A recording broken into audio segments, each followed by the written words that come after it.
আসসালামু আলাইকুম সবাই। ট্রাবলশুট টাইটান এর নতুন আরেকটি ভিডিওতে আপনাদের স্বাগতম। আজকের ভিডিওতে আলোচনা করব কিভাবে আপনার কম্পিউটারের বুট ম্যানেজার থেকে এবং ডিস্ক থেকে ডুয়েল অপারেটিং সিস্টেম ডিলিট করা যায়। ভিডিওটির প্রত্যেকটি স্টেপই খুবই গুরুত্বপূর্ণ, তাই ভিডিওটি স্কিপ না করে লাস্ট পর্যন্ত দেখুন। তাহলে চলুন শুরু করা যাক।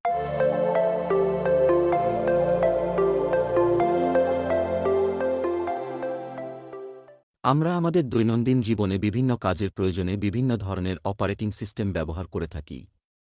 সেগুলোর মধ্যে কালি লিনাক্স, উবান্টু, অ্যান্ড্রয়েড অন্যতম। ব্যবহারের উপর ভিত্তি করে যেহেতু মাইক্রোসফট উইন্ডোজটি ইউজার ফ্রেন্ডলি ব্যবহার খুব সহজ, তাই আমরা প্রায় সবাই এটি ইউজ করে থাকি। কিন্তু যখন আমাদের বিভিন্ন কাজের প্রয়োজনে আমাদের আলাদা আলাদা অপারেটিং সিস্টেম ইনস্টল করা দরকার হয়, কিন্তু এটি অনেক সময় এবং কষ্টের ব্যাপার হয়ে দাঁড়ায়। তাই আমরা আমাদের একটি ডিভাইসের মধ্যে দুটি বা এর অধিক অপারেটিং সিস্টেম ইনস্টল করে রাখি, এতে করে পরবর্তীতে খুব সহজেই সেই অপারেটিং সিস্টেম অ্যাক্সেস করতে পারি। চলুন এইবার জেনে নেই দুটি অপারেটিং সিস্টেম একই সাথে চলতে দিলে কি কি সমস্যা হয়। ডুয়েল বুটিং নিরাপদ, তবে ব্যাপকভাবে ডিস্কের স্থান হ্রাস করে।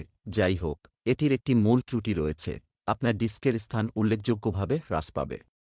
উদাহরণস্বরূপ, যদি আপনি উইন্ডোজ 10 চালিয়ে থাকেন, যদি আপনি চান উইন্ডোজ 11 এর একটি নতুন ইনস্টলেশন চালাচ্ছেন, এটি একটি 64 বিট সিস্টেমে প্রায় 22 জিবি এসএসডি বা এইচডিডি স্পেস ব্যবহার করে, আরও 7 জিবি আপডেটের জন্য সংরক্ষিত রাখবে, এতে করে কিন্তু আপনারই লস হল। তাই আমরা কিভাবে ডুয়েল বুটটি পার্মানেন্টলি ডিলিট করতে পারি সেটি দেখব আজকের ভিডিওতে। প্রথমে আমরা পিসিতে গিয়ে রাইট বাটন ক্লিক করে ম্যানেজ অপশন এ ক্লিক করব। তারপর সেখান থেকে ডিস্ক ম্যানেজমেন্ট এ ক্লিক করব। এখন যদি আমরা লক্ষ্য করি, আমার কম্পিউটারের মধ্যে থাকা ড্রাইভগুলি আমরা দেখতে পাচ্ছি। এইখানে লাস্টে দেখুন 1 জিবি এর একটি ড্রাইভ রয়েছে, এর কিন্তু কোনো লেটার মার্ক দেখতে পাচ্ছি না, এটি হাইড অবস্থায় আছে। আমরা যদি না জানি যে কিভাবে একটি ড্রাইভ কিভাবে হাইড করে, তাহলে এই ভিডিওর ডেসক্রিপশন ভিডিওর লিঙ্ক দিয়ে দিব, সেখান থেকে গিয়ে দেখে নেবেন। এইখানে এটি ডুয়েল বুট ইনস্টল করার সময় বাই ডিফল্ট হয়ে থাকে, ম্যানুয়ালি করার প্রয়োজন হয় না। আমার এই ড্রাইভটির মধ্যেই আমার যে সেকেন্ডারি অপারেটিং সিস্টেমটি রয়েছে সেটি রয়েছে। আমরা যদি এটির উপর রাইট বাটন ক্লিক করে দেখি, তাহলে দেখতে পাব যে ডিলিট অপশনটি রয়েছে, আর অন্য কোনো অপশন কিন্তু নাই।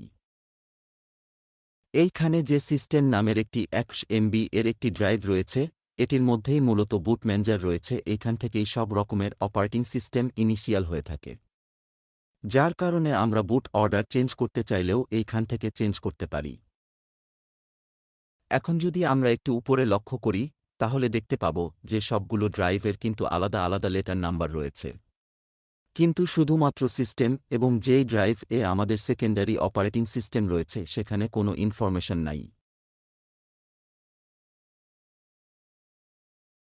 এখন যদি আমরা আরও ভালোভাবে বুঝতে চাই, তাহলে আমরা যদি কম্পিউটারটি রিস্টার্ট করি, সেজন্য কন্ট্রোল আল্ট্রা ডিলিট প্রেস করব এবং এইখানে গিয়ে রিস্টার্ট অপশন সিলেক্ট করে দিব। এখন যদি আমরা বুট অর্ডার চেঞ্জ করার জন্য বুট ম্যানেজার ঢুকি, তাহলে দেখুন আমার মাইক্রোসফট উইন্ডোজ ছাড়াও আরও দুইটি অপারেটিং সিস্টেম রয়েছে। এর মধ্যে একটি হল প্যারট, আরেকটি একটি অ্যান্ড্রয়েডের operating system. Parrot operating system মূলত একটি লিনাক্স বেসড অপারেটিং সিস্টেম, আর ফোনিক্স ওএস এটি হচ্ছে অ্যান্ড্রয়েড বেসড। এইখান থেকেই মূলত আমরা আমাদের সেকেন্ডারি অপারেটিং সিস্টেমটি পার্মানেন্টলি ডিলিট করে দিব। সেজন্য যদি আমরা আমাদের ডিফল্ট উইন্ডোজটি রয়েছে সেটিতে ঢুকব, আবার আগের মতো করে পিসিতে গিয়ে ম্যানেজ এবং পরে ডিস্ক ম্যানেজমেন্টে যাব। তারপর এখানে আমাদের যেই সেকেন্ডারি অপারেটিং সিস্টেম এর ড্রাইভটি রয়েছে সেটির মধ্যে মাউসের রাইট ক্লিক করব। তারপর ড্রাইভটি ডিলিট অপশন গিয়ে ডিলিট করে দিব। এখন ইয়েস করে দিব। এতে করে কিন্তু আমাদের অপারেটিং সিস্টেমটি ডিলিট হয়ে যাচ্ছে না, শুধুমাত্র আমাদের যে সেকেন্ডারি অপারেটিং সিস্টেমের যে ফাইলগুলো রয়েছে সেগুলো ডিলিট হবে। এখন দেখুন এটি ড্রাইভটি কিন্তু ডিলিট হয়ে আনএলোকেটেড হয়ে গেছে। এখন আমরা উইন্ডোজ প্লাস আর চেপে সিএমডি ওপেন করব এবং ডিস্কপার্ট রান করব। এইখানে ইয়েস করে দিব। এরপর সেখানে লিখব লিস্ট ভলিউম, লিখে এন্টার করব। এখন দেখুন এইখানে আমাদের সবগুলো ভলিউম নিজস্ব ড্রাইভ লেটার সহ কিন্তু চলে এসেছে। এখন আমরা এইখান থেকে সিস্টেম লেখা ড্রাইভটি সিলেক্ট করব। কিন্তু এইখানে কিন্তু তার ড্রাইভ লেটার কিন্তু নেই, এটি আমরা ম্যানুয়ালি অ্যাসাইন করব। সেজন্য কমান্ড হবে সিলেক্ট ভলিউম, আপনার ভলিউম নাম্বার যেটা হয় সেটা লিখবেন। আমার ৫, তাই ৫ লিখে দিব।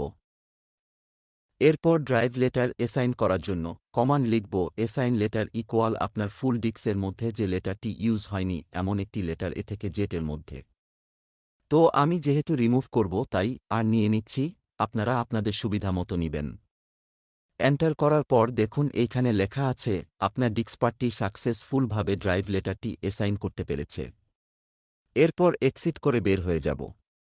এরপর যদি আমরা আমাদের ডিস পিসিতে গিয়ে চেক করি তাহলে দেখতে পাব সেখানে কিন্তু আর ড্রাইভ লেটার দিয়ে একটি নতুন ড্রাইভ ভিসিবল হয়ে গেছে। এটি যদি আমরা এখন খোলার চেষ্টা করি তাহলে দেখতে পাব যে আমরা এটি খুলতে পারছি না, কারণ এটি কম্পিউটারের বিল্ট ইন একটি ড্রাইভ যেটা কিনা খুবই রেস্ট্রিক্টেড অবস্থায় রয়েছে। কিন্তু আমি যদি আমার সেকেন্ডারি অপারেটিং সিস্টেমটি রিমুভ করতে চাই তাহলে আমাকে অবশ্যই এটি অ্যাক্সেস করতে হবে। তার জন্য আমরা টাস্কবারের সার্চ অপশনে গিয়ে লিখব সিএমডি। সিএমডিকে রান এস অ্যাডমিনিস্ট্রেট করব। তারপর আমি যেহেতু সি ড্রাইভে আছি এখন, তো আমি যদি আমার সিস্টেম ড্রাইভে ঢুকতে চাই তাহলে আমার সিস্টেম ড্রাইভ এর ড্রাইভ লেটার যেহেতু আর, তাই আমি লিখব আর সাথে লিখব সেমিকোলন লিখে এন্টার করব। এখন দেখুন আমি কিন্তু আর ড্রাইভের মধ্যে চলে এসেছি। এখন এই ড্রাইভে কি কি ডিরেক্টরি আছে মানে কি কি ফোল্ডার রয়েছে সেটি দেখতে হলে আমি কমান্ড লিখব ডির, লিখে এন্টার করব। এইখানে আমরা দেখতে পাব যে ইএফআই নামের একটি ডিরেক্টরি। এখন যদি আমি একটি আমার ডিস্ক পার্টটি দেখি, আমরা তো কাজ করব সিস্টেম ড্রাইভের মধ্যে, তাই না? এই দেখুন সেই ড্রাইভটি কিন্তু ইএফআই ফরম্যাটের। এখন এখানে বলে রাখি আমরা যে প্রসেসটি ফলো করছি এটি শুধুমাত্র জিপিটি স্কিমের জন্য প্রযোজ্য হবে। যাদের এনবিআর রয়েছে তাদের জন্য আরেকটি ভিডিও নিয়ে আসব যদি কমেন্টে বলেন। যেহেতু আমার ডিস্কটি জিপিটি স্কিমের তাই আমি ইএফআই দেখতে পাচ্ছি, তাই এখন আমরা এই ডিরেক্টরিতে ঢোকার জন্য কমান্ড লিখব সিডিইএফআই লিখে এন্টার করব। এখন আমরা যদি লক্ষ্য করি দেখতে পাব যে আমরা ইএফআই ডিরেক্টরির মধ্যে আছি। এখন আমরা আবার লিখব ডির। এইখানে যদি লক্ষ্য করেন প্রথমে রয়েছে মাইক্রোসফট যেটা আমার উইন্ডোজ 10, এরপর রয়েছে অ্যান্ড্রয়েড বেসড অপারেটিং সিস্টেম, এরপরেই রয়েছে প্যারট অপারেটিং সিস্টেম যেটা কিনা লিনাক্স বেসড। এইখানে মূলত আমরা এই দুটি অপারেটিং সিস্টেম রিমুভ করব। সেজন্য কমান্ড লিখব আর এমডির মানে হচ্ছে রিমুভ ডিরেক্টরি, তারপর স্পেস, তারপর ব্যাকস্ল্যাশ তারপর স্পেস, এরপর আপনার অপারেটিং সিস্টেমের নাম। এরপর অনুরূপভাবে আমি আমার অপারেটিং সিস্টেমের নাম দিয়ে এন্টার করব।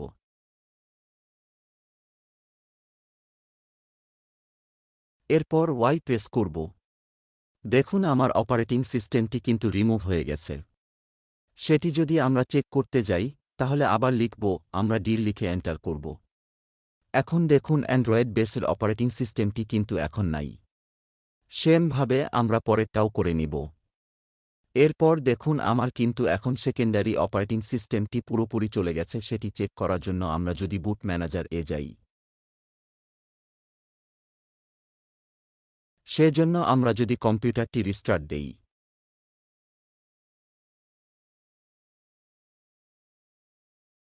এখন দেখুন যে আমার কিন্তু সেকেন্ডারি অপারেটিং সিস্টেমটি আর নাই, পুরোপুরি রিমুভ হয়ে গেছে। তো আজ এই পর্যন্ত। যদি ভিডিওটি ভালো লেগে থাকে তাহলে পরবর্তী ভিডিওগুলো সবার আগে পেতে চ্যানেলটি সাবস্ক্রাইব করে রাখতে পারেন, আর সবার মাঝে তথ্যটি ছড়িয়ে দিতে শেয়ার করে দিন। দেখা হবে পরবর্তী নতুন আরেকটি ভিডিওতে। সেই পর্যন্ত ভালো থাকুন, সুস্থ থাকুন। আল্লাহ হাফেজ।